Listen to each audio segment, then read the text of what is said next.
Well, good morning, everyone. My name is Dr. Ashaki Noni Nichols, and thank you for joining me here on Unfiltered Vision News. We will be live daily from 7 a.m. to 9 a.m., pending technical difficulties because things do happen with the computer, but to the best of my ability, Monday through Friday, 7 a.m. to 9 a.m. And we also will be on the Let the Truth Be Told network. So thank you so much for joining me this morning. So we've got a lot of news for you this morning.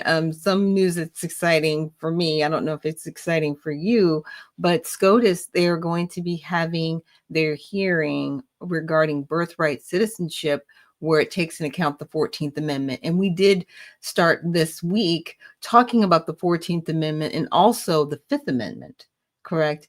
And just really looking at the legalities behind it, right? Who's eligible, who's not. So I'm really hoping that SCOTUS, that they stick to the letter of the law, because we've seen in certain circumstances that unfortunately party drives their decisions as opposed to the actual Constitution that is supposed to drive their decisions. You know, I'm not a superior court judge. I'm a paralegal, so I do have a legal background, but I've just really seen in certain instances with some of their cases, their emotions get involved, but also their political leanings get involved. And this is one area where they really need to be unbiased, right? They need to be nonpartisan, and they really need to look at the intent of the law as opposed to how the law has been carried out, if that makes any sense. Because without emancipated slaves and the Dred Scott decision, we would not have the 14th Amendment. It's very interesting because people try to disregard chattel slavery and the fact that the slaves were emancipated. They try to disregard it when it comes to the 14th Amendment, is what I'm trying to say. Without emancipated slaves and with them, trying to make them whole, right? Without trying to make them whole, the 14th Amendment wouldn't exist. They needed the 14th Amendment to make them whole, as well as their descendants. And so when it refers to those all persons, the all persons are descendants of slaves. It did not refer to any other individuals, because at that time, the only individuals that needed to be made whole were them. And it also says those that are nationalized or naturalized. So with that, that means individuals that come here from other foreign countries, they're naturalized citizens. It means that their children, because they're naturalized, right? They've gone through the immigration process the right way and have become citizens, then their children will be citizens and they won't have to fear deportation. So it's one of those things where, in my opinion, we shouldn't even be having this conversation, but we have had. Sorry, got to move my microphone down because I know I talk soft. Sorry, y'all. Just knowing that we have to have this conversation, and that Donald Trump had to bring it up at all. And the reason he did was because there were so many illegal crossings, at least in the past 4 years. Our border, we've always had issues at our border. We've always had issues with the immigration process because there are some people who, they're just not really aware of the immigration laws. And when I say that, people take advantage of their lack of knowledge. And they tell them, oh, you have to pay all this money, you have to do this, you have to do that. And, now hopefully people are a little bit more tech savvy and they can research these things for themselves to actually follow the immigration process properly.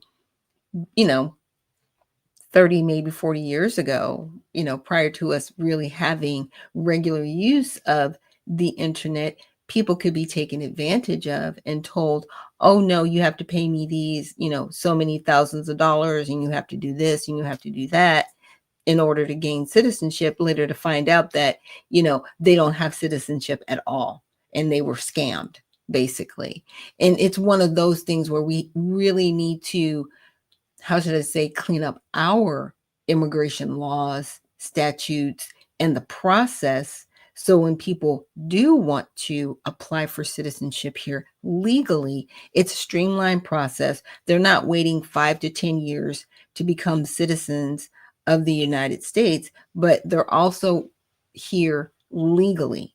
I think that's been the biggest hurdle that we've had. I was actually in a space yesterday and we were discussing this, and I was saying, yeah, I would actually like to see it go back 40 years. And the 40 years is looking at when Ronald Reagan gave amnesty in the United States. And the reason they did that at that time was because, and I don't want to say it was an excuse, but the reason behind it was that there were too many people here that had already had children. They were pretty much settled, and to remove them would be difficult, and they also thought harmful. So they gave blanket amnesty. Okay, now you can say, well, that was nice of them. And it was a good and a bad because no one was properly vetted. Okay, so they could have given amnesty to people who are complete criminals in our country because people came over here illegally and they were undocumented. So we have a whole 40-year generation of individuals just from that time period. I'm just saying, just from the 80s that were allowed in the country. So now we're here at this crossroads again, where Donald Trump is, requested under his executive order challenging birthright citizenship to say, okay, if you're born here after February 23rd, 2025, you are not automatically going to receive citizenship. You're not. Now, with that, people have had, a temper tantrum like, you can't change the Constitution. He's not. He's actually responsible for the border, and this falls under his jurisdiction with the border. It's immigration. It does fall under the presidency, whether you like it or not. It just does. It just does. And he has every right to challenge who gets to come in this country and who doesn't, because his job is to protect us. He is the commander in chief over the army. They have to protect the border. That's their job. So this does fall under his jurisdiction. So for the people out there, like I said, having a temper tantrum, it's going to be okay. We're going to be all right. But again, I'm really glad that the Supreme Court will be hearing birthright citizenship today. And it's high time that it was addressed. It should have definitely been addressed, I think, in the 80s when they did amnesty, so that people were very clear. If you come here illegally and you have a child here, you and that child are not eligible for any type of governmental benefits, and that child is not a U.S. citizen. Now, if someone comes over here legally, right, and they're naturalized citizens, and then they have a child, then, they're eligible under, the 14th Amendment, and their children's children, if, for benefits and the like. But in 1996, they also stated that anyone from a foreign land should not be eligible for government benefits, because they didn't want people just coming over here and getting on welfare. And that's what we've seen in the past 4 years. And the floodgates for that were not only open, but the door was completely kicked down. And, U.S. citizens were told that there were no benefits for them, but individuals from other countries were told, hey, you can come here and we'll just, roll out the red carpet for you, which they did. And they did it to the tune of close to $500 million. And it is in the Appropriations Act. I might pull that up in the next segment, just so you guys can see the monies that were set aside in 2021 under the Appropriations Act. And please understand this, that the Democrats and the Republicans are responsible, both parties, because you're responsible in the House and the Senate, and it's both parties.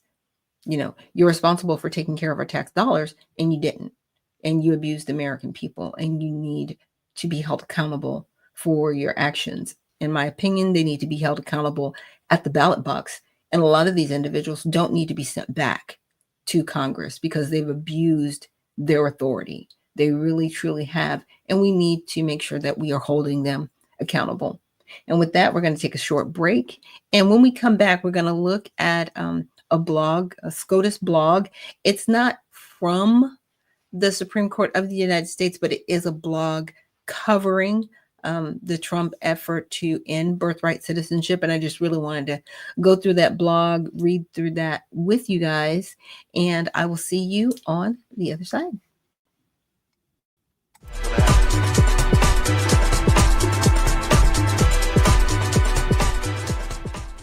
At All Sides, we believe All Sides, we give bias ratings for hundreds of media outlets. By freeing people from filter bubbles and providing different perspectives, we can all be better equipped to understand the world and each other. So how do we do it?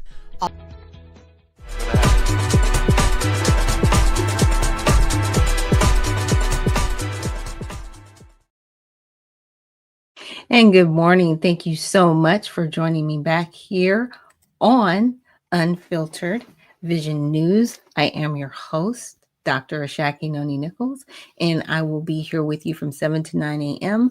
Monday through Friday. So again, thanks for joining me. And I wanted to share with you guys my screen. And I'm just like, oh no. Okay, there we go. Oh my goodness. If y'all only knew, I sit here with like 4 different screens. So sometimes I've got to search through my own little sections down here. Still learning how to use StreamYard.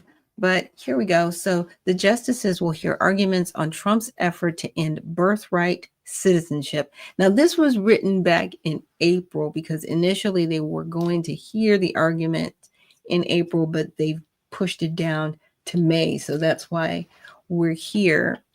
And this is just a blog. So this is more so the opinion of this person and just kind of laying out why SCOTUS is even hearing this. And it is pretty much an emergency request.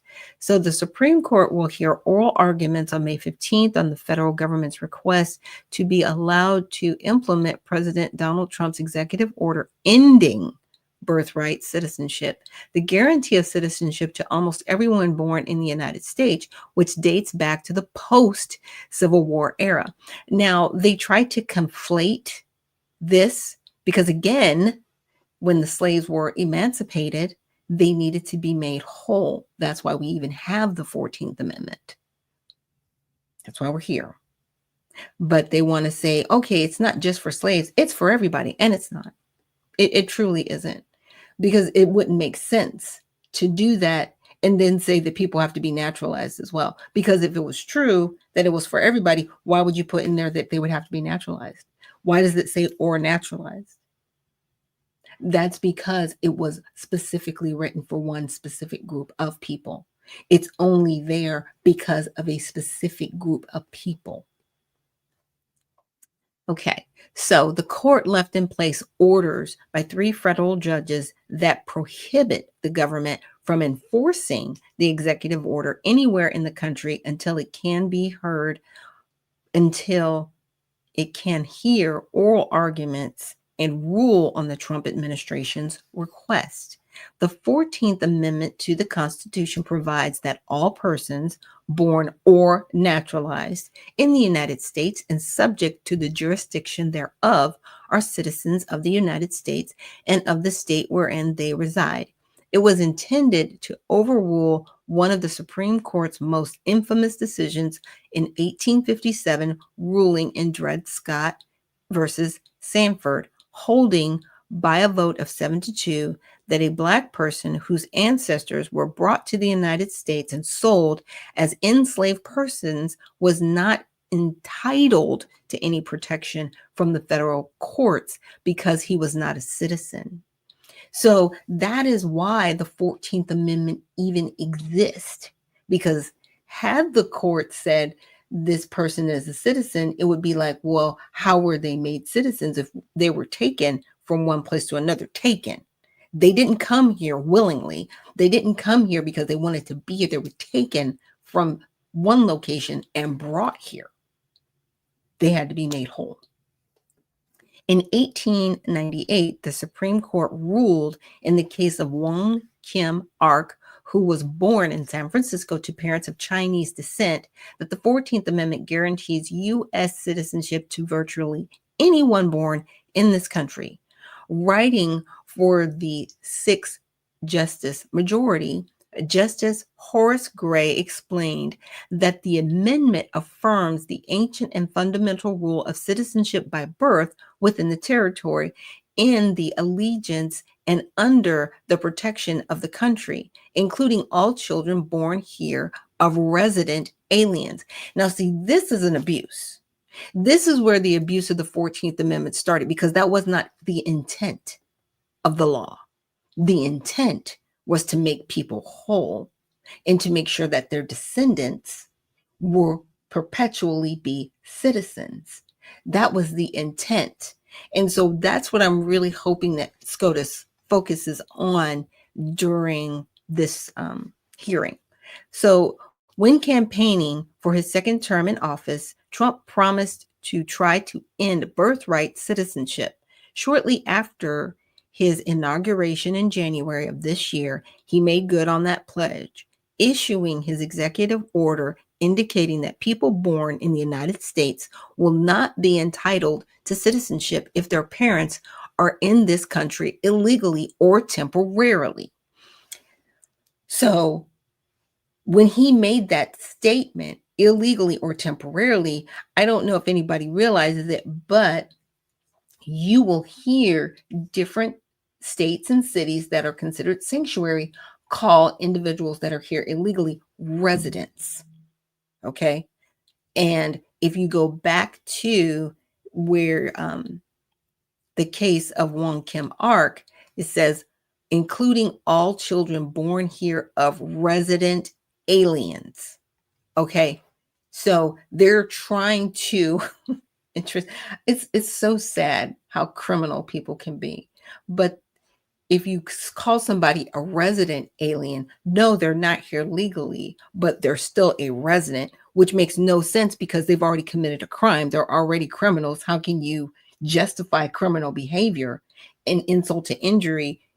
They can have a child here that gets all the benefits. Like, it's disgusting what they've done, but they did it. I'm just saying they did it. So when he challenges people being here illegally and temporarily, they'll fall back on, well, these people are residents, and they're not residents. They should have been deported immediately and still should be. They need to go home because they're not here legally. So their children born here are still under criminal jurisdiction. They're no longer under the jurisdiction of the United States because you forfeited that when you committed a crime. You forfeit all rights when you commit a crime, period. I don't care who you are, what you're doing. You forfeit your rights. And you made that decision. And unfortunately, the last administration, along with our House and Congress, decided that this was okay. House, Senate, you did this. You passed laws that allowed criminal behavior. Now we're dealing with close to maybe 15 million or more individuals here in our country illegally, by the way, that need to be deported. And that's your job. In my opinion, you should not get a salary until the budget is balanced, until you have every illegal individual deported from this country. You should not get paid a dime of taxpayer money until you get your job done. But that's where I'm at. So we talked about that. So the order was quickly the subject of legal challenges around the country. In Seattle, senior U.S. District Judge John, let me see, I don't know if I'm going to know this name, Kavanaugh? I don't know if that's a district judge. It's not Kavanaugh, but Kavanaugh in early February blocked the Trump administration from enforcing the executive order anywhere in the United States, calling birthright citizenship a fundamental constitutional right, which it is not. A federal appeals court in San Francisco turned down Trump's request to limit Conyore's order to the individual plaintiffs named in the Seattle suit. In Maryland, U.S. District Judge Deborah Boardman also temporarily barred the government from enforcing the order there. In a lawsuit brought by immigrants, rights groups, and several pregnant women, Boardman stressed that no court in the country has ever endorsed the president's interpretation. Okay. A federal appeals court in Richmond, Virginia declined to pause part of Boardman's ruling. One judge dissented from that decision, calling the government's request a modest motion, which it is. See, I don't think people realize that if you're not here legally, you can be deported without question, without trial, without due process. You're here illegally? Get on the boat, get on the plane, get on the train. We're taking you back to your country of origin. And our president has every right to do that. He really does. You people are out of line. You're off the rails. And in Massachusetts, U.S. District Judge Leo Sorokin granted a request from 18 states, the District of Columbia and San Francisco, to put Trump's order on hold nationwide. He explained that allowing the Trump administration to enforce the order in some parts of the country, but not others, will be inadequate because, for example, pregnant women living in one state could cross state lines to give birth in another state. He wasn't doing this by state. The judges decided to jump in by jurisdiction. See, federal law does trump state law, and you're not following your constitution in these states. If you are allowing birthright citizenship, it never should have been allowed, ever. And it's always been illegal, period, because it does not fall under the Constitution. Cannot just come here, have a baby, and that baby be a citizen. Because if that were the case, they wouldn't put "or naturalized" in the amendment. They just would have said all persons. Just saying. All federal appeals court in Boston rejected the government's request to partially pause Sorokin's ruling. The Trump administration came to the Supreme Court on March 13th with what then acting Solicitor General Sarah Harris characterized as a modest request. The court should put the 3 district judges' orders on hold, allowing the Trump administration to enforce the order except with regard to the individual plaintiffs named in the lawsuits. The specific members of the organizations that are challenging Trump's order who are identified in the complaint, and the individuals who live in the states challenging Trump's orders. Or, at the very least, she continued, the government should be allowed to develop and issue public guidance regarding the implementation of Trump's order. So, again, we're looking at how he's saying, okay, anybody born after a certain date here, they're not going to get automatic citizenship, right? They would either have to apply for citizenship because they have naturalized parents, or they're more than likely to be deported. Stan. Harris complained that the kind of nationwide, sometimes also described as universal, injunctions issued in the 3 cases transgress constitutional limits on courts' powers and compromise the executive branch's ability to carry out its functions. She exhorted the justices to declare that enough is enough before district courts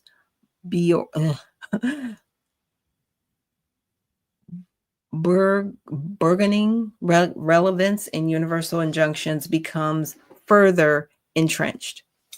I will get back to that word.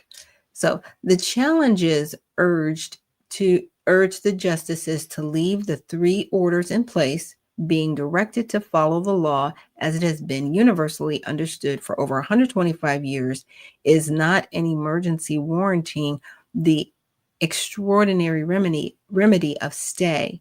Washington Solicitor General Noah Purcell told the court, "This is particularly true. The brief filed by New Jersey and 17 other states, along with DC and San Francisco, added, when the Trump administration does not even attempt to challenge the underlying merits of the district court's orders." CASA, which is an organization, and the Asylum Seeker Advocacy Project, the two immigrants' rights groups challenging the president's order in Maryland, along with several expectant mothers, disputed the administration's broader con- contention that district courts have issued too many nationwide injunctions that block the Trump administration from being able to carry out its functions. The number of nationwide injunctions issued this year, CASA emphasized, must be understood in proportion to the number of major policies announced through executive orders. Trump, CASA told the justices, has already issued more than 100 executive orders in his second term, far and away the ever most for this point in a presidential term. I'll stop there. And, the reason why he had to issue so many executive orders is because there were certain things that needed to be overturned. They just did. He made an executive order saying that we now just have two genders, men and women. Like, that's a real executive order that he had to do because we have men in women's sports. Really? Are you, CASA, are you about this whole immigration thing? Or are you about worrying about what his job is? That's not your business. I'm just saying. Stop trying to run the country from your little organization. No. Yes, we do press the president and Congress to do their jobs. We want them to do their jobs. But you're trying to impede him from doing his job and then complain about the job he's doing. Really? Really? I don't care if he did 200 executive orders. Get down with it and get the job done. Because for the past 4 years, it's been, a dumpster fire, to put it politely.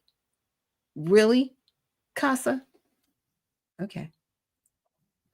In a brief undersigned order on Thursday afternoon, the justices indicated that they would put off considering the Trump administration's request to pause the three judges' orders until the May 15th oral argument. And here we are, May 15th. The three cases will be argued together beginning at 10 a.m. The justices allocated 1 hour for the oral argument, although it will almost certainly last much longer. A decision in the case will likely follow by late June or early July. Okay, so I really wanted to just at least read through that article to give people some background and context of how we even got here. Because you would think, I'm just saying, you would think, we got an executive order. We're trying to make people whole. We don't want people to be abused. We definitely don't want people to be taken advantage of. And we don't want to be taken advantage of as a country, correct? And people are standing up, shouting from the rooftops, how dare you stop birthright citizenship? Well, let's just keep it 100. It's been abused since its inception. Okay? It was put in place for slaves and their descendants or naturalized persons. And maybe they should have put that in the 14th Amendment. They probably didn't think they had to, because at that time, the only people that they were trying to make whole were emancipated slaves. Again, that's why we have the 14th Amendment. So you can't have the argument of, well, everybody is allowed to have, but why? Why are they? Why are they? Well, because of the 14th Amendment. Okay, well, why do we even have the 14th Amendment? It's always going to come back to the descendants of slaves. It's always going to come back to emancipated slaves. It's always going to come back to that point. It wasn't just put there just because. Just saying. And with that, we will be right back after this short break.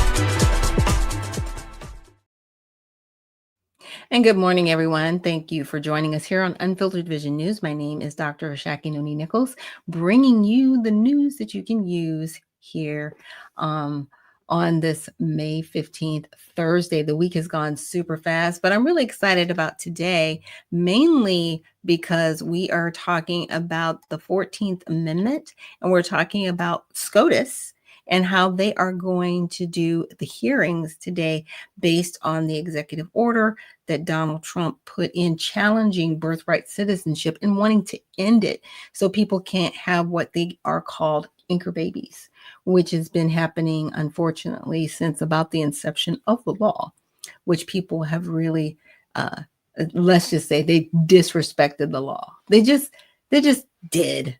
And it's sad.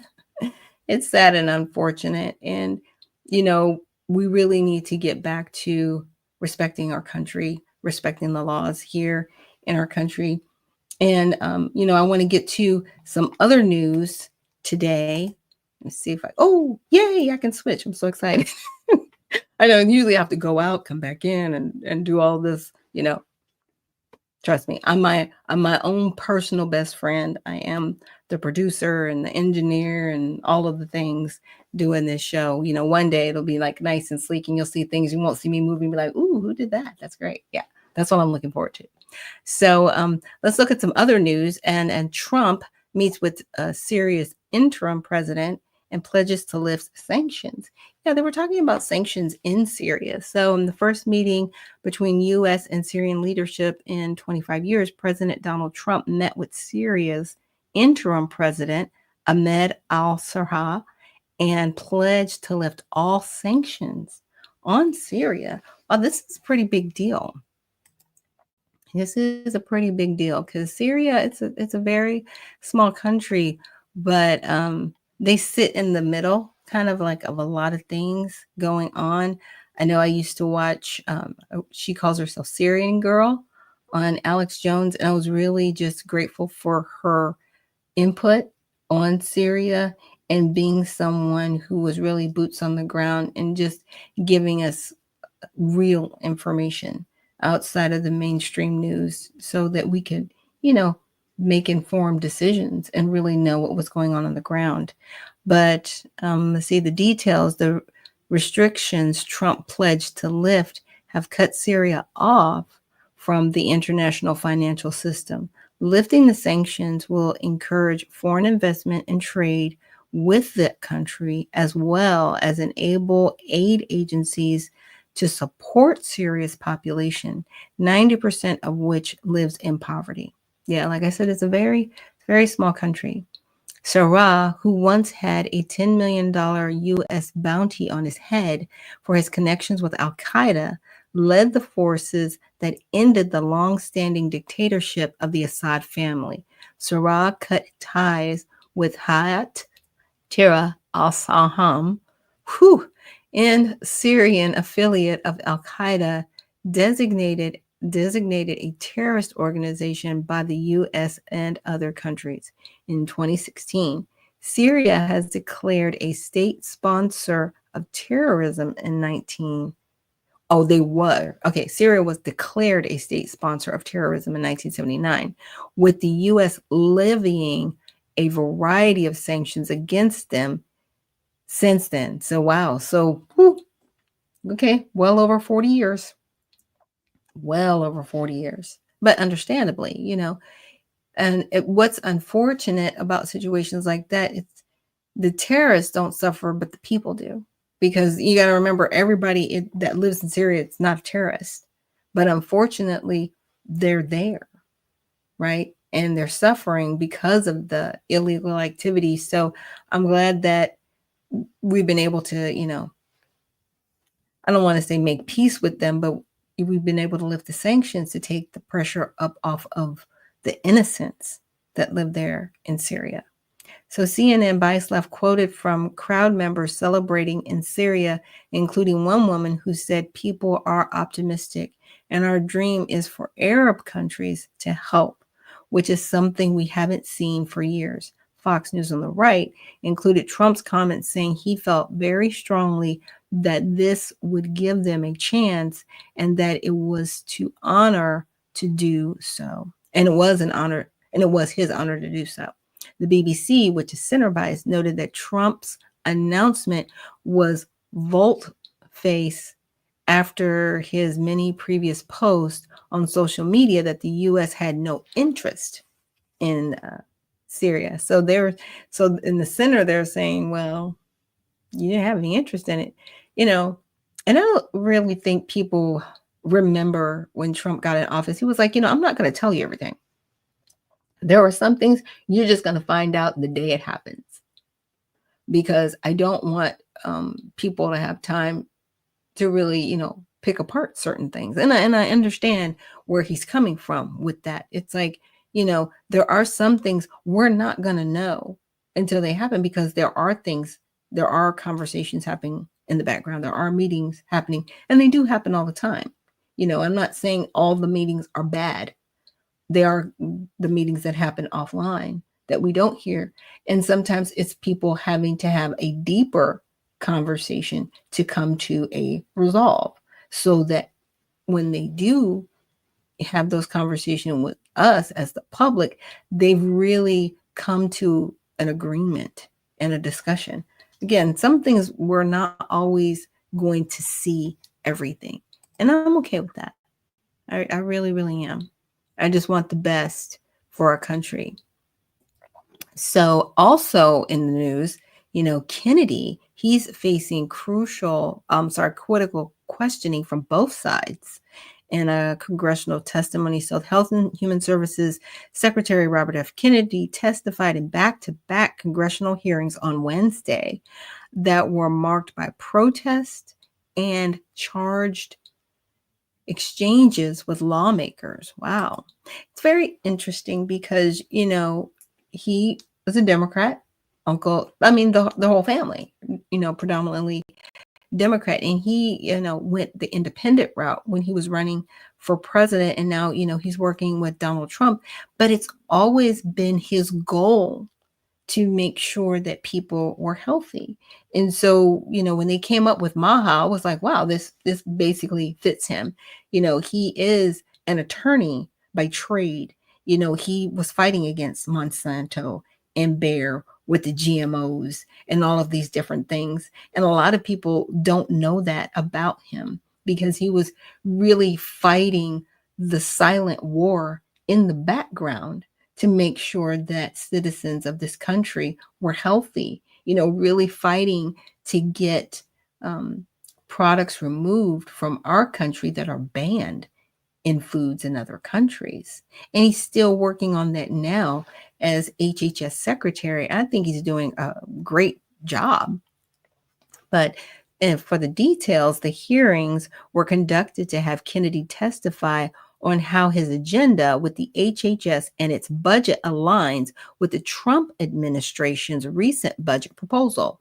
Kennedy answered questions on vaccines, research cuts, and changes made to the HHS during his tenure. Kennedy faced critical questioning from both Democrats and Republicans. Now, he's only really been here for about 3 months. I want to say because he had to go through like 3 hearings before he was confirmed. He really didn't get started. Really, really started to like March. Let's just be real. Let's just be honest. Like everybody's like, why isn't he? I was like, he just got in this. Can he get 90 days? I'm just saying. Technically 90 days isn't going to be till sometime in June. Like, can we get a team together? I think what was it? Dr. Oz was just confirmed last month in April. I understand that things are happening at neck break speed in the administration, but Kennedy literally just got there. So on vaccines, Kennedy has faced widespread criticism for his vaccine stance in the past. On Wednesday, he notably butted heads with Senator Chris Murray, a Democrat from Connecticut, who said, "You went on the Dr. Phil show and said the measles vaccine was never fully tested for safety. You said there was fetal debris in the measles vaccine." Kennedy replied, "All true. Do you want me to lie to the public?" Murphy retorted, "None of that is true." So, you know what? What we'll do, I won't say for giggles because vaccine injury is very, very serious.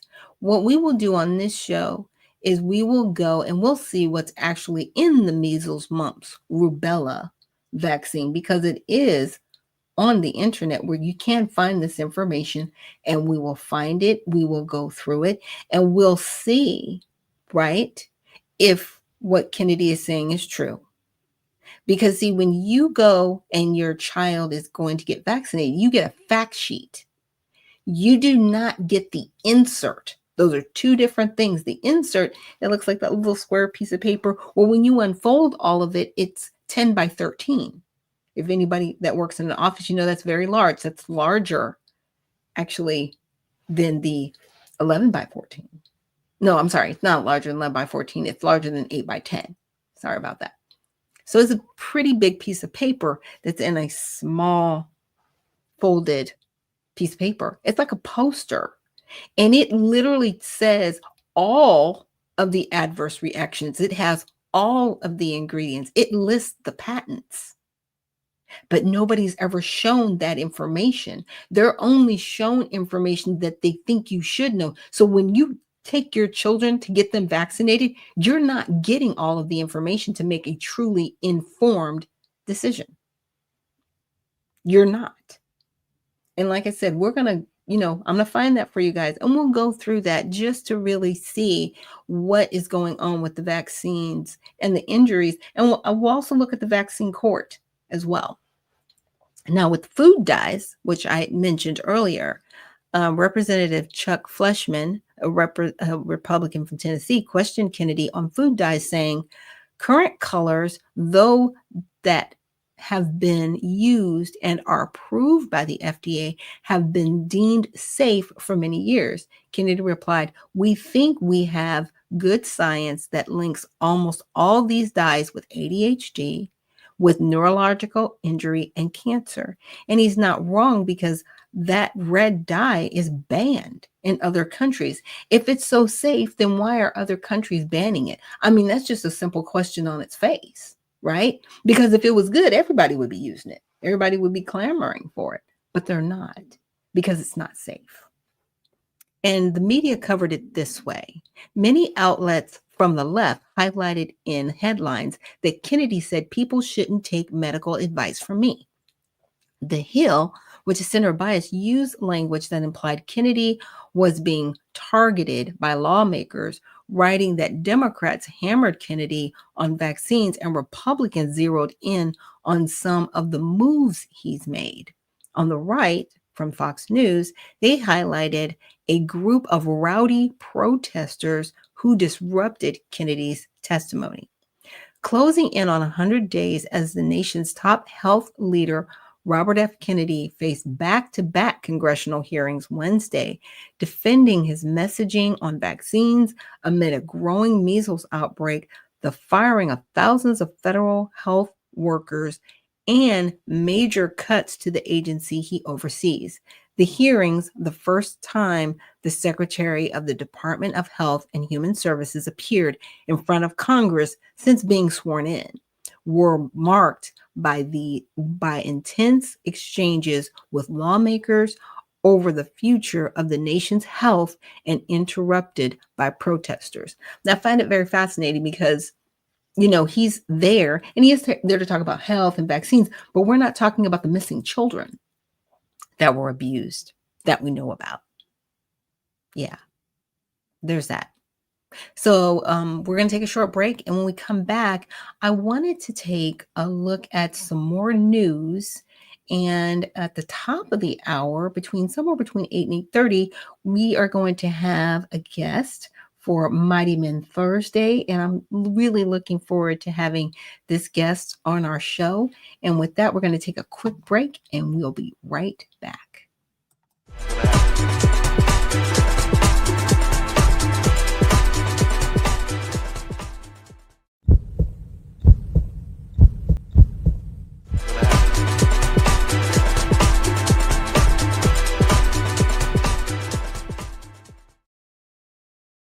Good morning, and thank you so much for joining us here on Unfiltered Vision News. My name is Dr. Ashaki Noni Nichols, and I will be your host for today's program. And we were discussing in our previous segment, RFK, the Director of Health and Human Services. He had a meeting with Congress. He had a meeting before the Congress and congressional Republicans and Democrats and, protesters as well. Like I said, he really hasn't been in office 90 days. And everybody's like, fix the world right now. And I understand that everybody wants so many things fixed. And there's so many things that need to be fixed because so many things have been broken for a long time. And I really just appreciate what he's been able to get done in the interim. If anybody has a steak and shake in their area, you can actually get fries fried with tallow, right? And that's actually a beef oil, not lard, and it's a healthy oil. And they agreed, as a company to make the switch, and the demand wasn't there. It was really a suggestion by RFK, that cooking things in tallow is healthier. I know people that cook with ghee or even olive oil, but, frying at that high point, some oils are better than seeded oils and healthier. So, check out Steak and Shake. That's something that happened, within his first few weeks of being in office. As far as, the red dyes, companies are making the adjustment to take the red dyes out of their food products that we've been feeding our children for years, and also putting in meat products that is said, in the last segment, they do cause cancer. They do cause ADHD. They do cause, all these sicknesses and illnesses that we have. And if you look at, and maybe I'll try to piece this together, but a lot of these companies, they rely on these chemicals being in our food, so later on they can sell us medications, and they can also be there if we're hospitalized to come up with, temporary fixes. They're not cures. They're temporary fixes so that we continue to live long enough, but we're dependent on them to stay alive. And it's disgusting. We should not be in the situation we're in, being a first world country, just being taken advantage of. I'll say it that way. We are being taken advantage of, not just by the companies, but by our lawmakers that are protecting these companies, because a lot of these companies, they're donors to these congressmen and women, and they take their money. They do. They take their money and they run and they get in office and they write legislation that protects these companies. And that's why we're here, But, RFK, I've got to meet him personally. He's a great guy. And he really wants to do a great job for the American people. So, I would definitely, give him your support because he wants to do what's right. So we're looking at another story where, he's come up again. So the EPA, the FDA, and some states reconsider effects of fluoride. Now, years ago, it was told, you got to give your babies fluoride. You got to have fluoride in your toothpaste. You got to have fluoride in your water. And a lot of people were like, oh, yeah, you're healthier with fluoride. Well, then they found out that actually, no. Fluoride is actually, it's a runoff chemical, and it can actually be very detrimental to us. So in May, 3 areas of the government changed policies regarding fluoride additives in public water, as some Americans reconsidered fluoride and its potential health impacts. So state level bans. Florida Governor Ron DeSantis signed a bill on May 7th banning the addition of fluoride to public water supplies, arguing that this is akin to forced medication. Interesting. The practice of adding fluoride to public water supplies began in 1954 as an effort to combat tooth decay and other dental health issues. Now, Fox News on the Right wrote that this effort aligns with National Make America Healthy Again movement led by Health and Human Services Secretary Robert F. Kennedy Jr., which emphasizes consumer choice, reduced reliance on centralized health mandates, and a renewed skepticism of top-down medical policies. Now, I find it interesting now that everybody's jumping on the no fluoride thing because, Alex Jones, and I do watch InfoWars here and there, he was demonized when he said that fluoride was bad. And he showed the documents where it showed it was poison. Now everybody's on the train. Everybody's like, yeah, it's bad. It only took you over 20 years. Thank you, Alex, for giving us the information. The Hill, which is center bias, reported on the Environmental Protections Agency decision to review the health impacts of fluoride after advocacy from RFK Jr. Recent research by the National Toxicology Program linked higher levels of fluoride exposure to lower IQs in children. You think? Yeah. It makes you dumber, by the way. And they advocate you giving this to babies. They have the fluoride water, and I'm giving it to my children because I was told, yeah, this is good for you. And when I found out it was bad, trust me, I do not do fluoride toothpaste. I avoid tap water. I do everything I can to heal my body. But yeah, fluoride is not great, guys. The Hill also noted that organizations such as the American Academy of Pediatrics and Centers for Disease Control and Prevention still endorse fluoride and argue that the toxicology program left out existing studies that did not show a link between fluoride and IQ. Okay. They're not just going to say these things. But see, the American Academy of Pediatrics and the CDC, let's just keep it 100. They're in it for the money and for themselves. They are not in it to help people. They're not. They have $1 billion industry in promoting vaccines and getting the patents for them. They are not about keeping people healthy. They never have been. Because if they would have, why would the autism rates be what they are right now? And the ADHD problems be are what they are right now. And the lower IQs be are what they are right now. If that's your job. CDC. Yeah, we're not dumb. We're not doing that anymore. Sorry. So RFK Jr. and the FDA, the Food and Drug Administration, is working to phase out ingestible fluoride supplements for children, citing potential interference with healthy gut bacteria and possible links to decreased IQ. The Associated Press, which is left biased, quoted the president of the American Dental Association saying, "Proposals like this stand to hurt rural America, not make them healthier, and that the studies cited do not demonstrate harmful effects." Okay, first of all, the effects are harmful. And there was a time when they had to put iodine in salt to help raise people's IQ levels. That's when we have iodized salt, because your body needs iodine.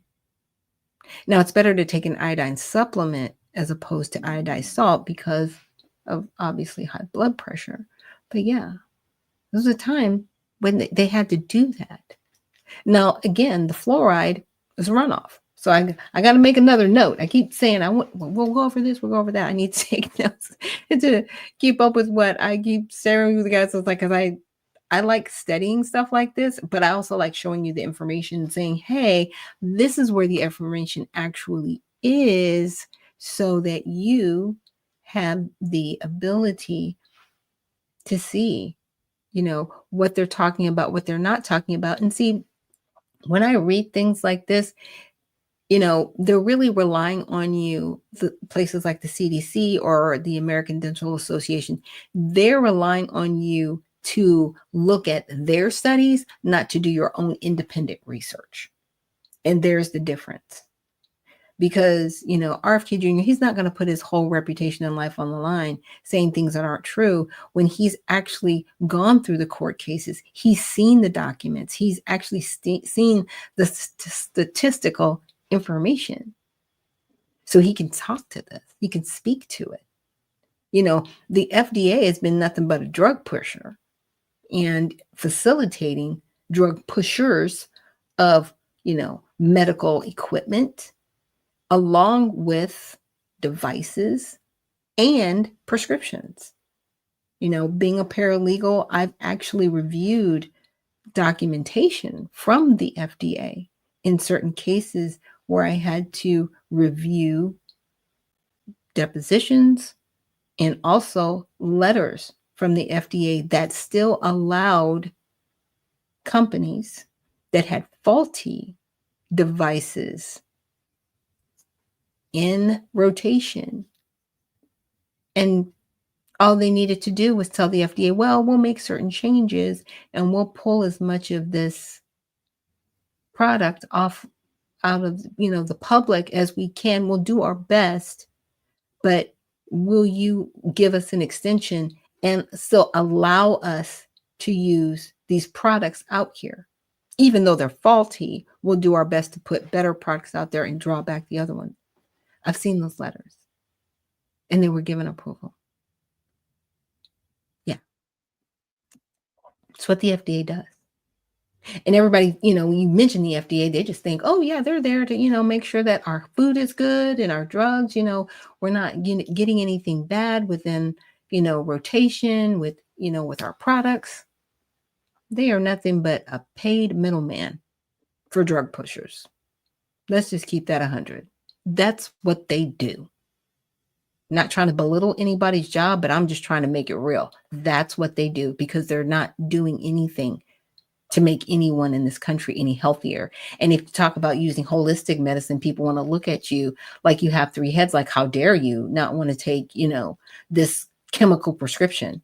Yeah, because it will destroy my liver. Have you read the disclaimer behind some of these medications? They'll give you 5 more things, including death, right, to solve one issue that you're having.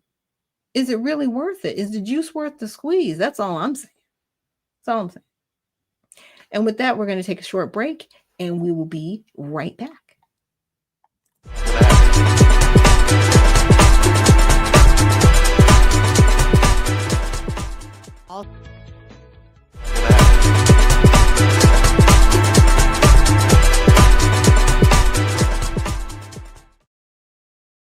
Hello, everyone, and thank you again for joining me here on Unfiltered Vision News. My name is Dr. Ashaki Noni Nichols, bringing you the news unfiltered. And we have a special guest for our Mighty Men's Thursday. So let me do Mighty Men introduction, and then I will bring our guest up on the stage. Hold on.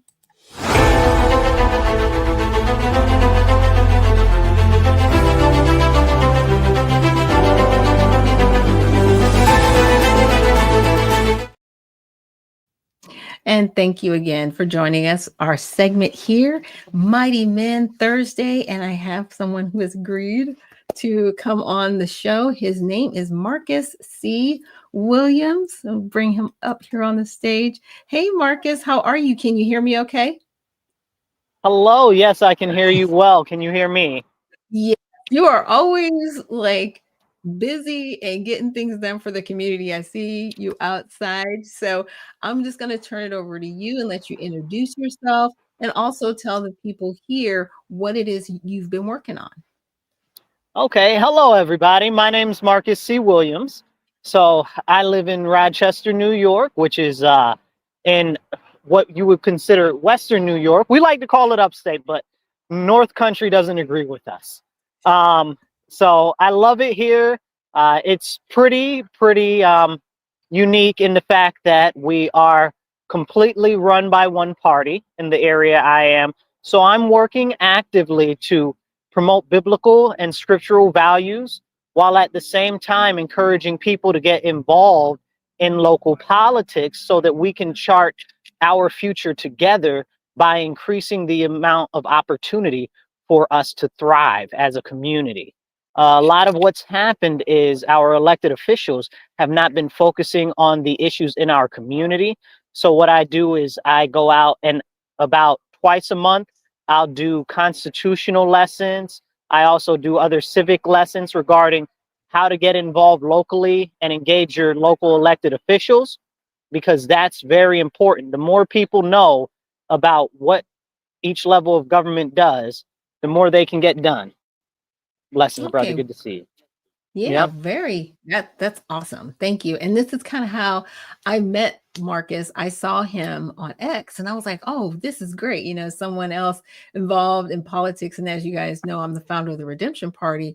And so I'm always reaching out to those in the community that are working, especially grassroots, in this political, I should say, climate that we have today. It's changed a lot. I'm 53 years old. And so I've seen people, be extremely modest with their political views to where we are now with Donald Trump. And I don't want to say anything goes, but yeah, you can just kind of throw it out there, see what sticks to the wall and what people gravitate to or listen to. I actually saw a Sirius XM interview with Jasmine Crockett, and I've put some of those Oh, wow. videos on my YouTube account. And just some of the things that she was saying was very interesting because she said, yeah, they've kind of chosen a white male. I won't say in her specific vernacular, but she was like, yeah, they've chosen a white male, the donors have. And I was like, interesting, because I would think you would want that chosen by your party. So thank you for letting the cat out of the bag on that one, right? So we know Yeah. that you know what I'm saying? You are a party determined to rule over people. You really don't care what they think.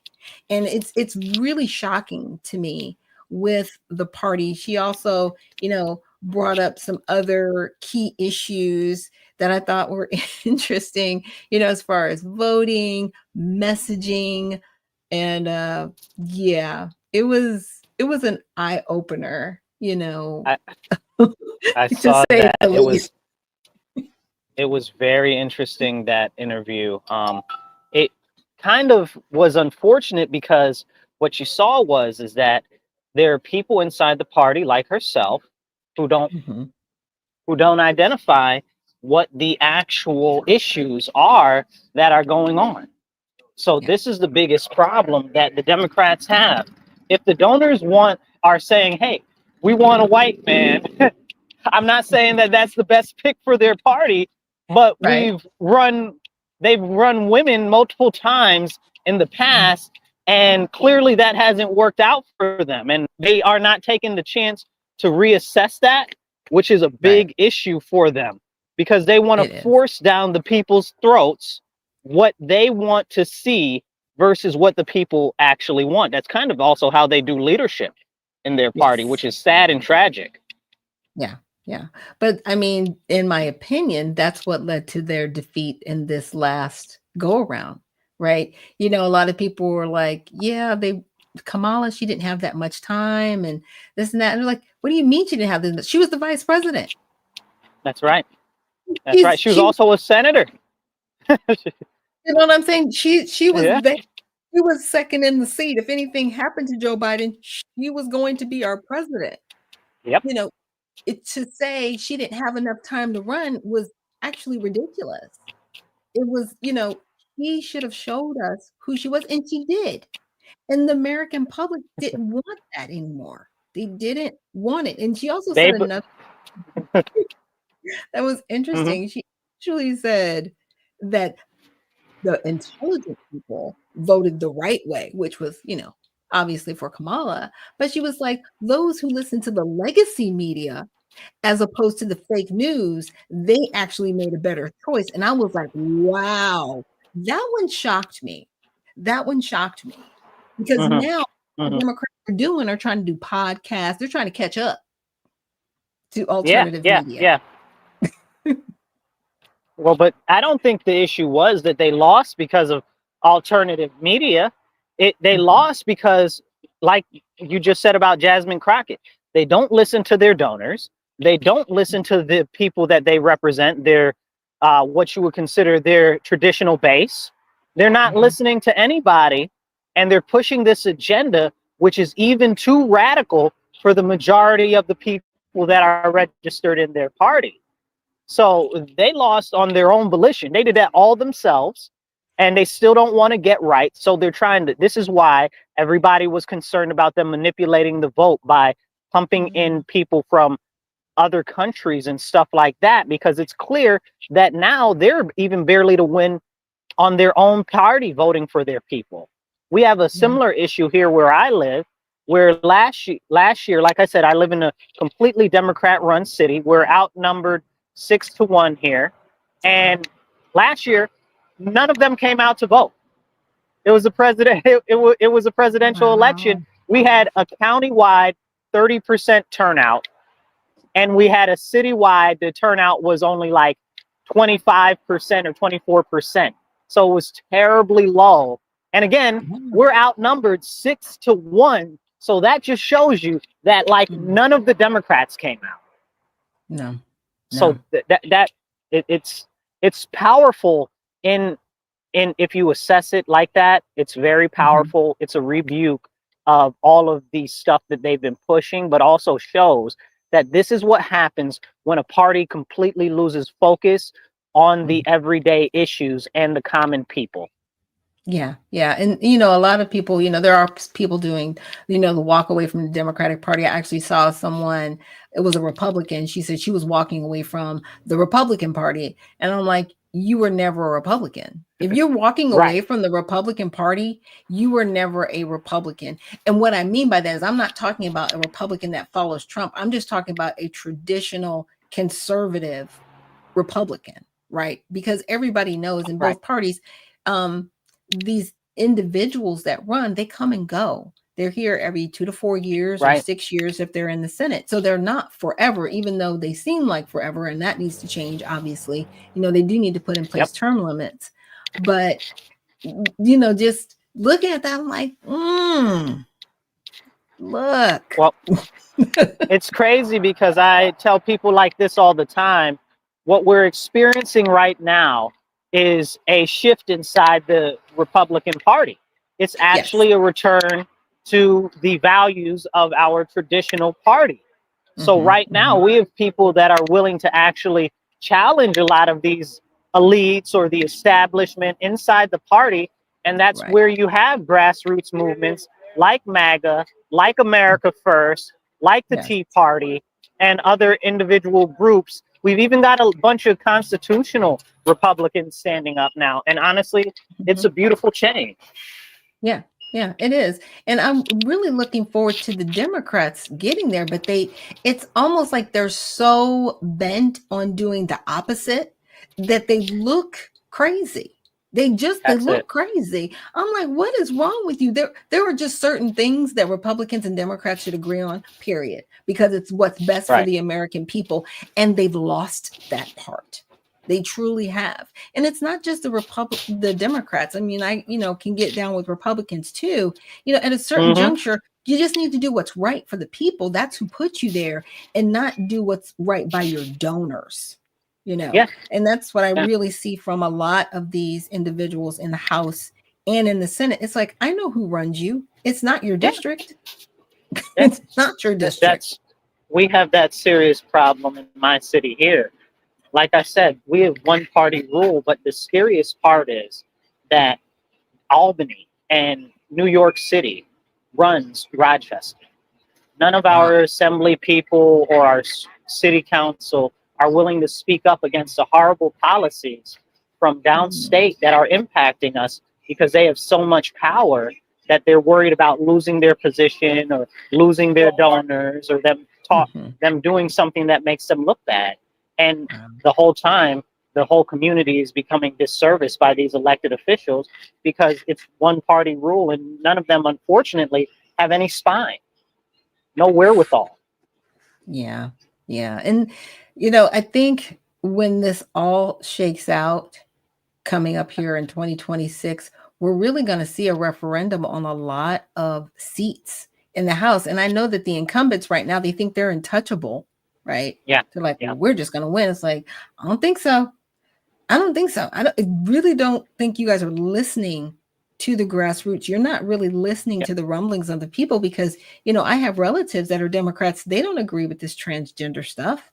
They're yeah. like, No, we don't even understand it. And then for those that are of Christian background yeah. to support it the way they do, I'm like, what are you Scary. doing? What are you doing? Okay. It's scary. No. And of course they look like us. Yeah, yeah, yeah, yeah, yeah, That's yeah. what's really driving me crazy. I was like, I didn't see any other Asian or Caucasian people from Christian backgrounds in the Democratic Party caping for the LGBTQ. Did you? Did I miss it? No, no, no, Okay. All no. right. I'm Because just they, making sure. yeah, no, they pushed it on our people, and now everybody's got to be alphabetized, and it's a problem. They pushed it through media. We've seen what they've done through the music industry and how all of these artists are all of a sudden it's coming out that the CIA is running these artists Yeah. to subjugate our people and Mhm. to put into our minds stuff that's not good for us. I was at a forum the other day with one of our, what do you call them? She's a school board commissioner, so I guess the school board people. She's actually running for re-election, and she did a community concerns thing. And I brought up, I said, I have a concern about them putting that in our schools. Right. But it's not just that they're putting that in our schools. It's that they're putting that in our schools and our students aren't able to read, write, or do basic math. So how is that a priority for you Mhm. if they're not able to do the functional things that educational system is supposed to teach them? Right. Just the basics. You know, it's just a poor prioritization of what needs to be done for our nation and our people to be successful. And honestly, that's why they've pushed all this alphabetism, because if you don't know yourself, then you can't be able to maximize your own potential. You know, what's in the art of war? What does it say? To know thyself and to know thy enemy, you will be undefeatable, essentially. I'm paraphrasing. You won't Right. know loss in 1,000 battles, something like that. But Right. but if you don't know yourself, how are you going to be able to grow as an individual? How are you going to be able to see opportunities in the future? Yeah. And it's sad. Yeah. It's It sad. truly is. It really is. And, a lot of these educators, it's like, are you really looking 30 years down the line?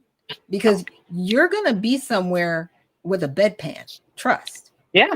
And you're going to need the same people that you're putting through school right now to have the empathy and sympathy and the education to take care of you. You're creating a Oh, whole generation of uneducated people acting like, well, they're not going to be taking care of me. I'm going to be taken care of by somebody else. No, you're not. It's going to end like a well, bad movie where yes. you're I've got completely helpless. Yeah, I've got a video of I don't remember whether it was Washington University or Columbian University just the other week where they had it where they had the anti-American terrorist jihadists out there and they were chasing down this woman with a cane and they were like and the police were like, oh, you should respect your elders or whatever the case is, and they were like, why should we respect them? They should all die because they didn't care about us. And I'm like, these are the people that are about to be in charge. Look, these are the people. Like, is that what we really want? Like, this can't be what we want. This is a bad step forward. it is. It's truly bad. And like I said, I don't think they've really thought Mark, it through there in the let's moment. I think But they're we'll really count not. City Council. Yeah, but they're really not. Oh, look, campaigning while he's on the move.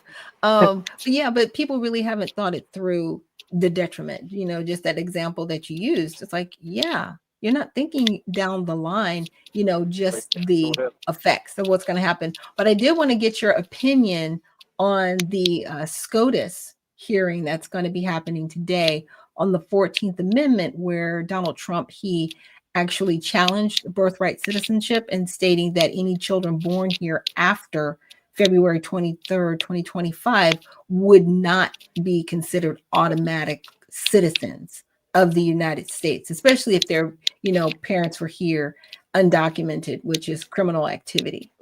Right. So all of that was originally put in place. That and a couple of the other laws surrounding the 14th Amendment were all put in place in relation to the freed slaves, and because of things like the Dred Scott decision and Right. stuff like that. But it seems like we've lost that. But it's also because they continue to steal away the history and heritage of Black Americans in this nation and try to use us as a, what would you call it, as a Trojan horse to usher Yes. in all of this other insanity, be it alphabetism, be it illegal Yeah. aliens, be it whatever. They do Yeah. DEI, all of this other insanity, which Right. we know the DEI, what we got 4.6% of the jobs for DEI, It doesn't even benefit Se- us. It benefits 70, everybody right? else. Like affirmative action is Yep, supposed to benefit us. It benefited everybody else. And we're all sitting here like, okay, Yeah. thanks for using me, but I didn't benefit from any of this. Like, what?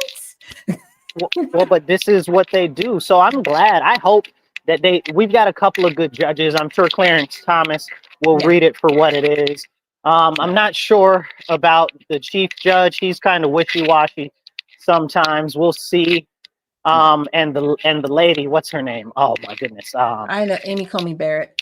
Yes, Amy Comey Barrett. Oh, Look, I know their goodness. names. I'm like, I just kind of wish she has not been as focused on upholding the Constitution the way that I would like her to be. People Let me say it like that. Her. They did. They warned him about her and Kavanaugh. They were like, we don't know, bro. We don't know. They seem kind of sketch. You might they definitely put somebody did. But she's been anyway. I don't want to do that too much, but she's not so good, to say the least. And I think that the biggest issue is if we get this win, because that's what it would be. It would be a big win, not just for Black Americans, but for our whole country. It will be. And that's what we need right now. There's a big division going on right now in the Black American community where we talk about, we need more Black excellence. We need to talk more about our heritage and stuff like that. But everything that they do is to erase our heritage and our lineage. So I'm really looking forward to this decision. And I hope that they make it so that, because it was specifically for freed slaves and American Indians. That's what it was for.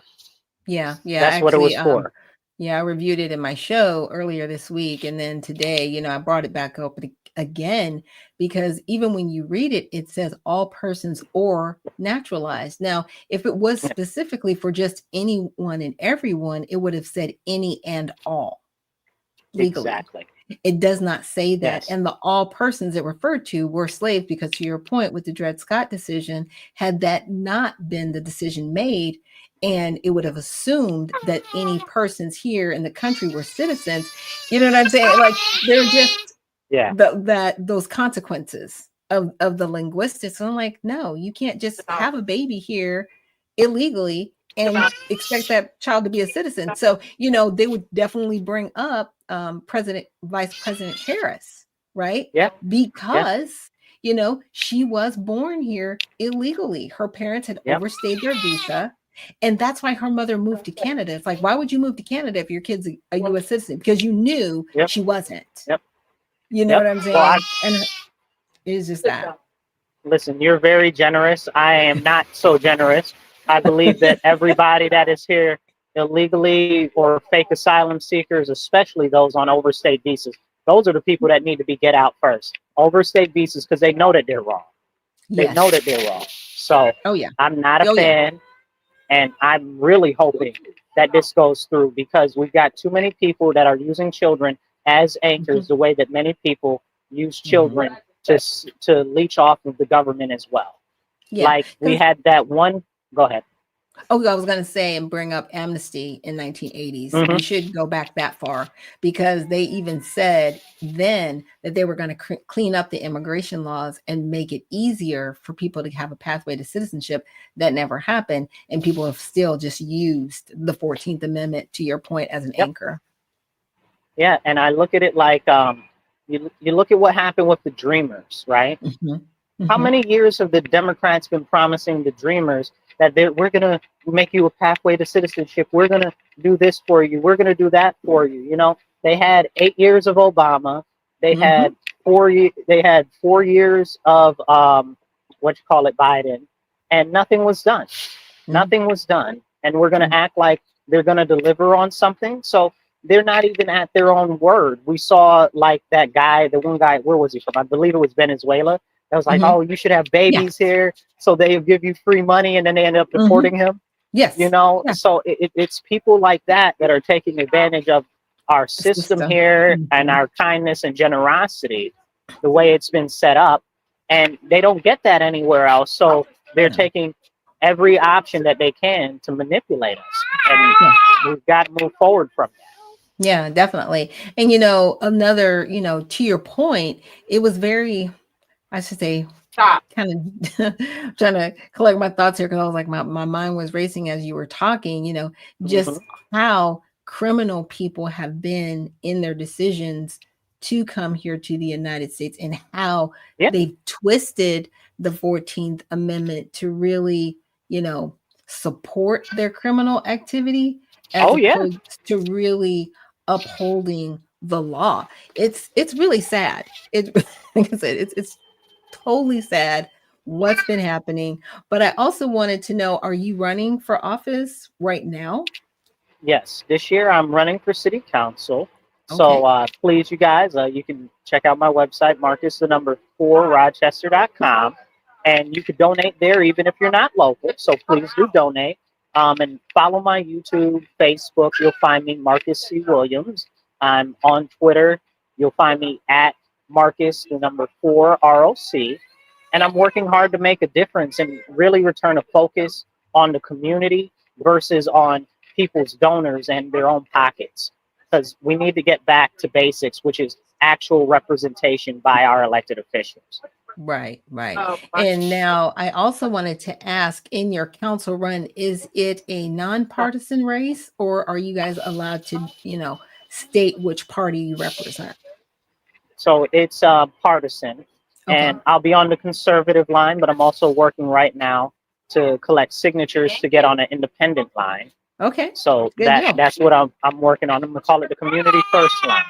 Okay, So great. I mean, yeah, and yeah, you always have the backing of the Redemption Party. Just let us know if there's any way we can assist you. I appreciate you Because guys. independent Yeah, parties need to work together. So anybody out there in Rochester listening, definitely check out usaredemptionparty.com. And we can have Marcus's back from that angle because sometimes it'll take more than one party to get you over the line. But we that's right. definitely want to, like I said, be there to support you. So do you have any closing statements or anything you want to leave our viewers with on this Mighty Men Thursday? Because this is where I like to give men their platform and opportunity just to share their wisdom with us. Yes, this is what I'd leave you guys with. You've got to get active. Nobody's coming to save us. It's up to us. And where we can really make a difference and an impact is on the local level. So make sure you start to get active. Go to a city council meeting, go to a school board meeting, go to a county ledge or fire district meeting, and just start to get involved, listen to what's going on, and then see where you can start to make an impact. Because nobody's coming off a white horse, nobody's coming out of the clouds to come save us. So we have to do it ourselves. And that is what our government is supposed to be about. It's supposed to be a government of the people, for the people, by the people. But if we're not participating in it, the government's going to participate in you all at once. So you might as well participate in it. And that's Right. what I'll leave you with. Be encouraged. Do not be discouraged. I know it's really difficult and hard out there for many people, and it's easy to get discouraged. But have heart, knowing that things are not the worst that they could be, which means that they can also get better. So that's what I'll leave you with. Okay, good. Thank you. And thank you so much for joining us here on Mighty Men Thursday. I'm looking forward to having you back and really just following up with you on your run for council in Rochester. So, and thank you so much for running and serving in your community. Thank you kindly. I appreciate you. You guys be blessed and be well. All right. Thanks, Marcus. Yep. Okay, so that was Marcus C. Williams, and definitely check him out. He is running for city council in the city of Rochester, and I'll make sure when I do a post later that I will tag him in that post on X and on YouTube and Facebook so you guys can learn more about his platform, what his vision is for the city at the local level, which is really important. And a lot of people don't see that. They kind of dismiss the local level, like that's really not where we should be. We should be at the federal level. But guess what? The local level affects your life day to day, your roads, your streets, the lights, your property taxes, right? Even the city taxes that you pay when you're purchasing goods and services. So your local municipal representatives actually affect your lives a lot more than you think. And, you know, at the USARedemptionParty.com, we definitely want our candidates at the local level so they can make an impact in day-to-day lives and making our lives better. And with that, we'll take a short break and we'll see you guys on the other side.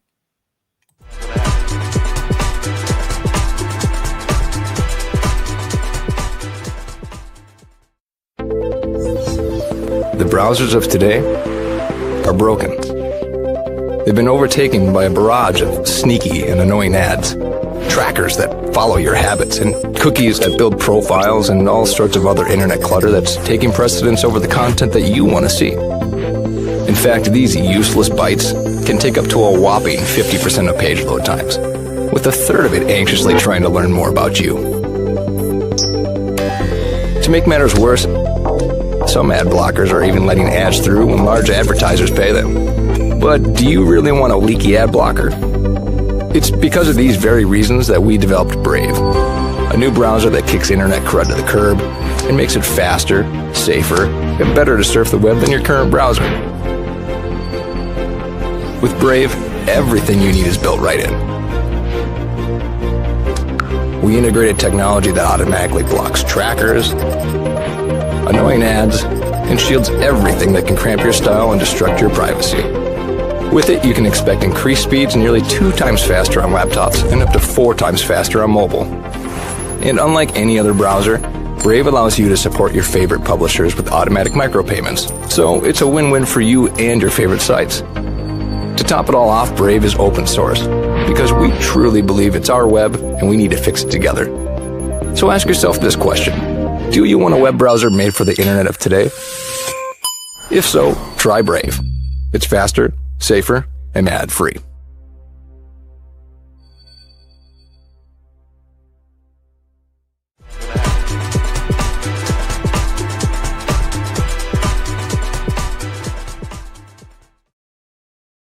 And we are back. Thank you so much for joining us here at Unfiltered Vision News. My name is Dr. Ashaki Noni Nichols, and I am the host of Unfiltered Vision News, bringing you the news unfiltered. And we just had our special guest for Mighty Men Thursday, Marcus C. Williams. He is running for city council in the city of Rochester in New York. And we wish him all the best. And we're actually, going to have him back on the show maybe in a couple months just to see his progress and also support him in his campaign. So I'll make sure when I do the post later today to tag him in that so you guys can follow him and give him support, because this is where it starts. It starts at the grassroots. If we don't support one another, we can't grow. And then at that point, we can't complain and say, well, we need people in office when we have people running for office that really have our best interests at heart. So I'm glad he's looking to run as a conservative and also as an independent, because we need voices like that right now, just common sense voices. That's all we're looking for. We're just looking for common sense. And so with that, I wanted to look at the DNC to open vote that could oust chairs David Hogg and Malcolm Kenyatta. Now, this is interesting because there was, I don't want to say it was controversy around David Hogg being nominated to this position, but I know a lot of people, they were just like, really? You're going to put this kid in this position? It's a pretty important position, but you're going to put him there. And I just appreciate David's heart, doing it. Now, a lot of people may not agree with David Hogg. They'll be like, oh, he's a terrible person. Look, this young man, he went through a lot. He was one of the Parkland High School. He went through that shooting, and it was very traumatic for a lot of those children there. And I think some of those kids were attending the college that got shot up a few weeks ago. I want to say back in like late March, early April. So, he has said a lot of controversial things. He's definitely, a blue, no matter who person. But I think at the end of the day, his intent is to really just do a good job. He really wants to make sure that the party, doesn't fall apart. And they need young people in both parties, Democrat and Republican, because we're not going to be here forever. Like I said, I'm 53, and in 30 years, I'll probably not be doing this show. I'm just saying. In 30 years from now. And if I am, like, wow, that's amazing.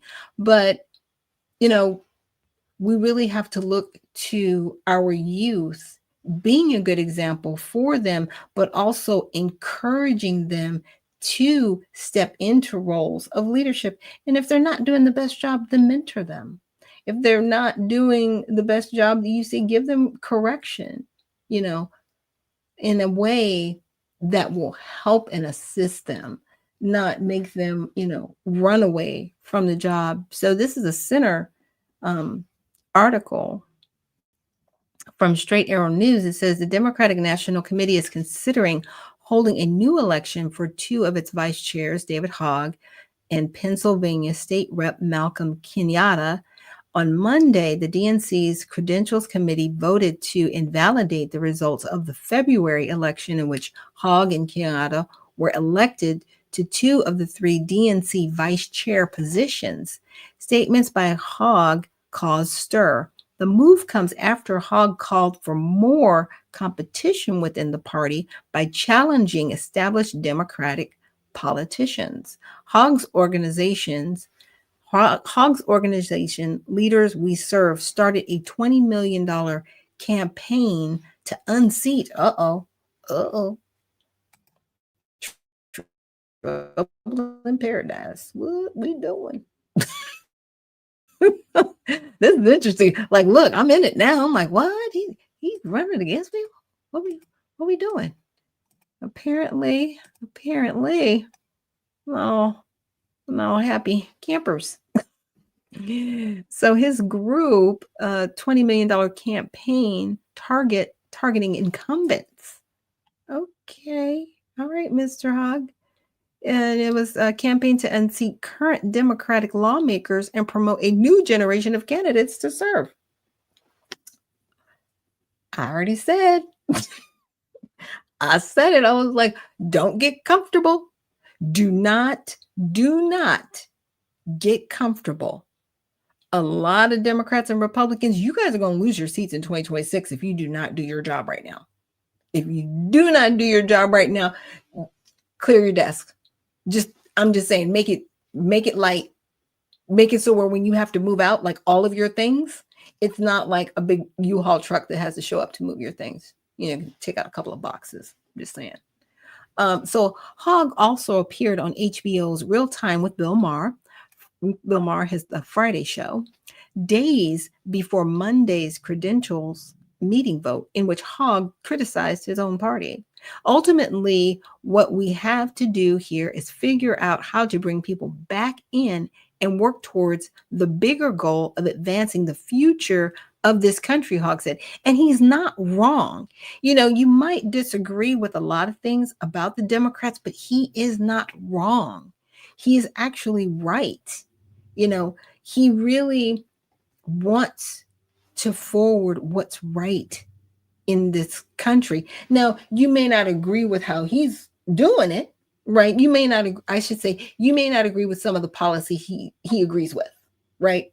But what I am not against is I'm not against his fervor to bring young people into the party, because a lot of times these young people, they look at the parties and they're like, you old people, you aren't doing anything, you're not moving, you're not running for city council, you're not running for commissioners, you're just stagnant while the world is moving past you, and you expect to bring in a young person as a shiny new toy when you think it's beneficial, and then you push that person off to the side. I'm sure he's seen that, and that's why he's pushing the way he is. So, a procedural error cited by the DNC, according to DNC Chair Ken Martin, Monday's credentials committee vote had nothing to do with Hogg. Instead, he insisted there was a procedural error in February vice chair elections. The credentials committee had issued their recommendation, and I trust that the DNC members will carefully review the committee's resolution to resolve this matter fairly, Martin said in a statement after Monday's vote. Yeah, it's an error. After y'all done touted and lauded this young man, there's an error. Sure. We'll take that. Okay, so responses from Hogg and Kenyatta. Semaphore reporter David Weigel posted Hogg's full statement to his X account after the DNC Credentials Committee vote Monday. In it, Hogg said the country is in crisis and Democratic leaders are asleep at the wheel. I ran to be DNC vice chair to help make the Democratic Party better, not to defend an indefensible status quo that has caused voters in almost every demographic group to move away from us. He's not wrong in that. The DNC has pledged to remove me, and this vote has provided an avenue to fast track that effort, Hogg said. Kenyatta also responded to Monday's vote, writing in post on X, the Credentials Committee believed, as they stated, that they are remedying a procedural flaw, but doing so the way they did is a slap in my face. I'm frustrated, but I'll be okay. And like I said, I was like, yeah, it was an error. Okay. Just play nice in the sandbox. That's all I'm saying. The entire DNC will now have to decide whether to proceed with a new election for their vice chair positions. Until that vote, Hogg and Kenyatta will continue serving in their vice chair positions. So, unfortunately, this party does eat their own. As I stated in the last segment when I was talking to Marcus about Jasmine Crockett, how she stated that, the donors have decided on a Caucasian male to run in the next presidential election. I was like, okay, so you've decided to run somebody. Don't you guys have nominees? And then, you kind of vote for them. You know what I mean? You're just like, the donors have gone behind this guy and this is going to be the guy. Really? That I find it fascinating, because thank you for pulling back the curtain and letting us know how this is all going to go down. So no matter how people vote, even if you have a dynamic female, white, black, Latino, Asian, I don't care their race, but if they are, dynamic and they look like they can get the support, you've already let us know that it's going to be a Caucasian male. And that they've already picked him. So when you actually have your primaries, is it going to be that disingenuous? Do you know what I'm saying? Like, you've told us the figure. The donors are backing this person. And that's going to be your person. Even though nobody knows who this person is, but we know We know the gender and the ethnicity. But yeah, I find that fascinating. Thank you for letting the cat out of the bag on that one. Thank you for letting us know. Also, thank you for letting us know that those of us who, listen to alternative news, and I would consider myself an alternative news person, that,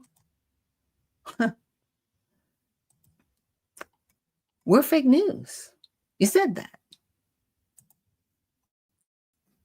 You said that alternative media is fake news.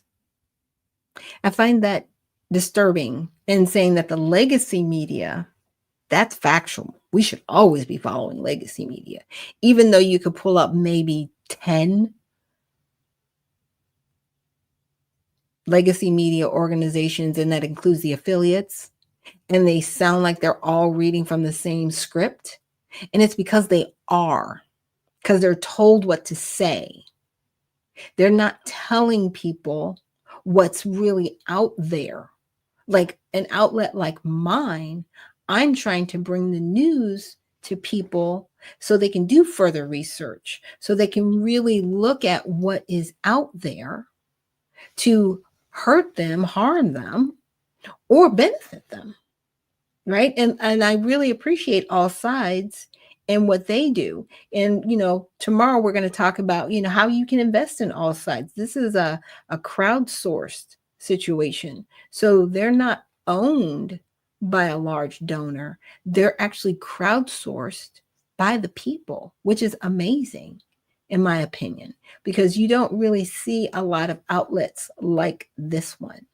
I know they have, I think it's called Grind or something like that, or some grindhouse or whatever media.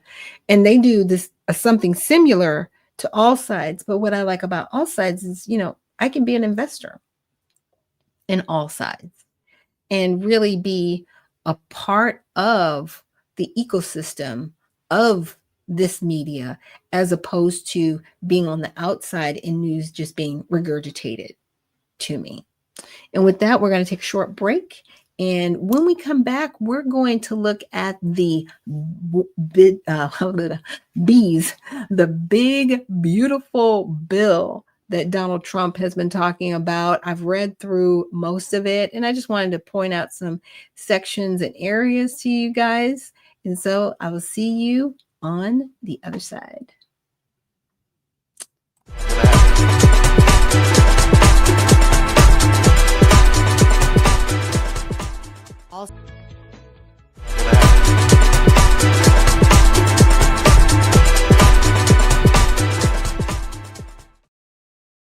And we are back at Unfiltered Vision News. My name is Dr. Ashaki Noni Nichols, and I will be your guest for the next few minutes as we wrap up today's news. Looking forward to the hearing that SCOTUS will be having at 10 a.m.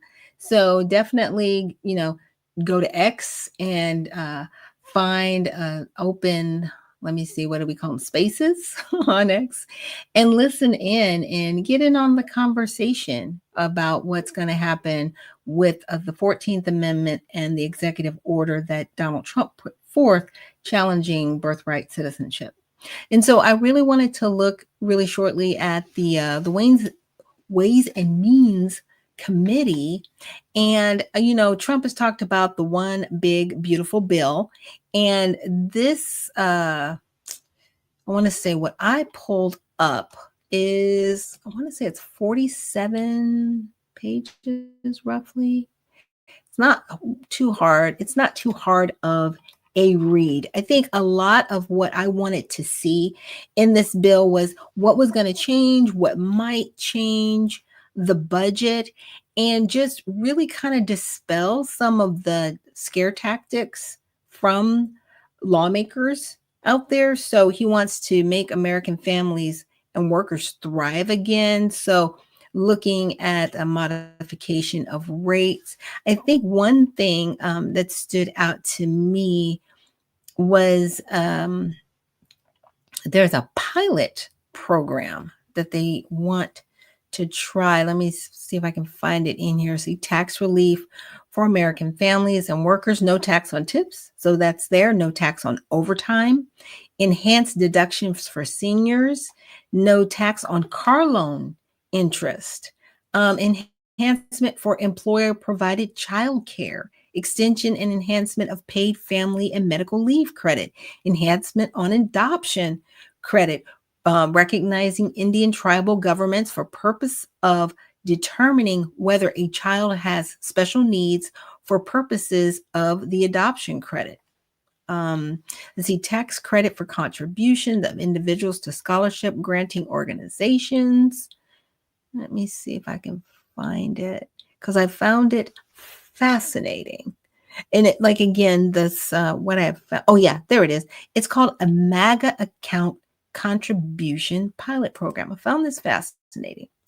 And what it is, it's for U.S. citizens that are born between January 1st of 2024 and December 31st of 2028. The federal governments will contribute $1,000 per child into every eligible account. For newborns, MAGA accounts MAGA accounts may be opened by parents or guardians. To be eligible to open an account and receive the $1,000 contributions, the child must be a U.S. citizen, and both parents must provide their Social Security numbers. The Social Security numbers provided must be considered work eligible in order to claim the credit. So they have to be at least naturalized, working on an operational work order, which would more than likely be like maybe HB1 visa or something to that effect. But it just is not going to go to everybody. So I need people to understand that if you're here illegally and you popped out a baby last year, you may not be eligible, even though the child has a Social Security number, because they have to be a U.S. citizen. And that might be tricky, because if they were born in 24, anybody born after 23 is subject to this 14th Amendment. So, it could be challenged, but in all the conversation I want to have about this, it is a good idea to have an account like this. It's almost like a bond or startup savings account for children that will accumulate interest over years. And I think it's amazing that this is in there, but you would never know that this is in here because people aren't going to tell you it's in here, because they don't like Donald Trump. They do not want him to have a win, period. And they do not care if it's at the cost of the American people. I think that's what bothers me the most about a lot of these legislatures. If you don't like something, then enhance it, but don't just shoot it down, because you keep running hair on fire. And he's actually trying to help with Medicaid. There's a treatment of health reimbursement arrangements and integrated with individual market coverage. Okay, sounds good. Allow both spouses to make catch-up contributions to the same health savings account. That's a win. These are wins in here. I don't see the downside in this bill. I think the only downside that some people see is the cost. It's always going to be the sticker shock is always going to be there. But I think with the adjustment in the tariffs that we're doing, with some of the other modifications and different ways he's going about trying to make us money in this country, hopefully they will offset, and hopefully the Democratic Party will be able to, come up with something even better. If you're out there listening, if you can do it better, then do it better, but don't complain about what's here, because you look crazy. You really do. And we honestly, we want you to stop looking crazy. We want you to do a good job, because it's your job to represent the American people, not yourself. This is not about you. But you would think it's about all of these individuals in Congress, because that's the way that's how you positioned yourself. I don't know how else to say it. It's just It's a bad look. It's a bad look. Extension of base version. There was something I wanted to find in here. That was the first thing I found for you guys. I thought that was really great. Expanding the definition of rural emergency hospital under the Medicare program. So basically making it so where Medicare is extended to hospitals in rural communities for people that may not have access in close proximity to where they are. So their medical will be accepted. Let's see, phase out restrictions on clean electricity investment. Okay, so they're going to phase out and restrictions on clean electricity investment credit. So let's look at that really quick. So under the current law, there is a credit for qualified investment in electricity facility or energy storage technology for the purpose of this section, and qualified facility is one that is determined to have greenhouse gas emissions less than 0. The value of the credit generally is 6% of qualified investment, increased to 30% if a taxpayer meets prevailing wage and apprenticeship requirements or exceptions. A taxpayer does not have the tax liability to absorb a credit are eligible to be transferred to unrelated taxpayer. This credit currently has no expiration. Wow. So the provision phases out the clean electricity investment credit. There is a 20% credit reduction for facilities placed in service in calendar year 2029 and a 40% in service for 2030. So again, they're just trying to make it better, not worse. So we are at the top of our 9 o'clock hour, and that will end our show for today. I definitely am so grateful for Marcus C. Williams coming on to join us today. And thank you all so much for joining us here. I didn't get any comments that you guys couldn't hear me, so that means my microphone is working. So I'm really grateful again to be here hosting Unfiltered Vision News, which you can find on the Let the Truth Be Told network. We are available on Roku, Apple TV, and be on Fire TV soon, iOS and Android. So I will see you guys tomorrow we will have a prayer with segment with a special guest. And I want you guys to have an amazing day, and I will see you soon.